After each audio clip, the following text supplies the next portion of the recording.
How does a heroine become a hero? That's what we're talking about today. Good afternoon, ladies and gentlemen. I'm very deeply honored to be here. I don't claim to be an expert of any kind, and so I can only say what I think to be true.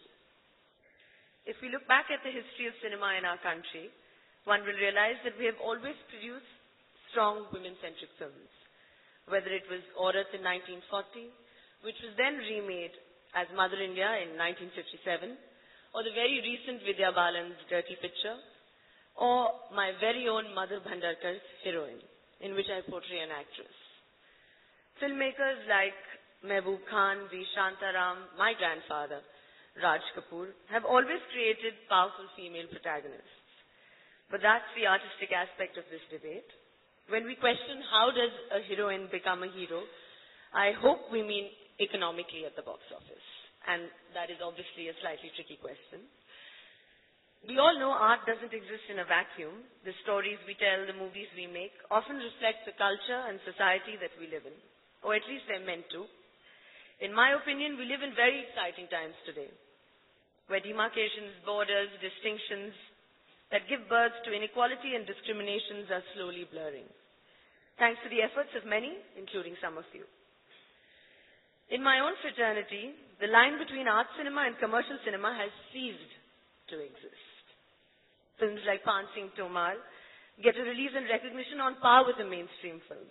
Even in the case of actresses, we've come a long way from being slaughtered as the glamorous dolls decorating the hero's shoulders or the downtrodden, long-suffering woman. I am a case in point. I'm very fortunate to have been offered a variety of roles, right from Chameli, Omkara, Jab We Met, and of course, Three Idiots. Having said that, there is still a long way to go before the heroine is actually the hero in terms of her economic status. I know you people are now thinking of the so-called crores that, of course, Kaveri has just mentioned that we charge, but let me assure you the heroes still get a lot more than most of the heroines what we can ever imagine of earning. However, on a more serious note, this inequality has very little to do with the functioning of just the film industry. I think it's largely to do with the society and the culture that we live in. Like I said earlier, films can't be made in a vacuum. And just like our stories, the functioning of our film industry also mirrors the society we live in. According to me, for a heroine to be on par with a hero at the box office, every woman on the street in our country will have to be equal to every man on the street in every possible way. I know I'm talking about utopia here, and an ideal situation is hard to achieve. But if our films and box office today are any indications, I think we're on the right path. When a film like Dirty Picture generates the revenue that it did, I feel elated.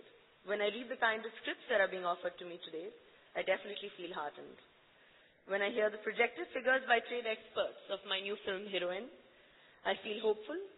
And what else are movies about, if not joy, dreams, and hope?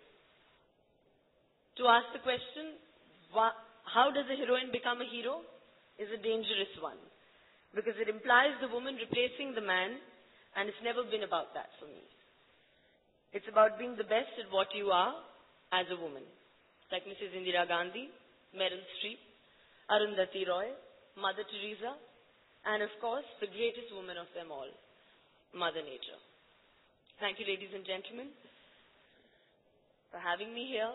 And now, of course, I'd like to open the forum for a discussion on this topic. Thank you.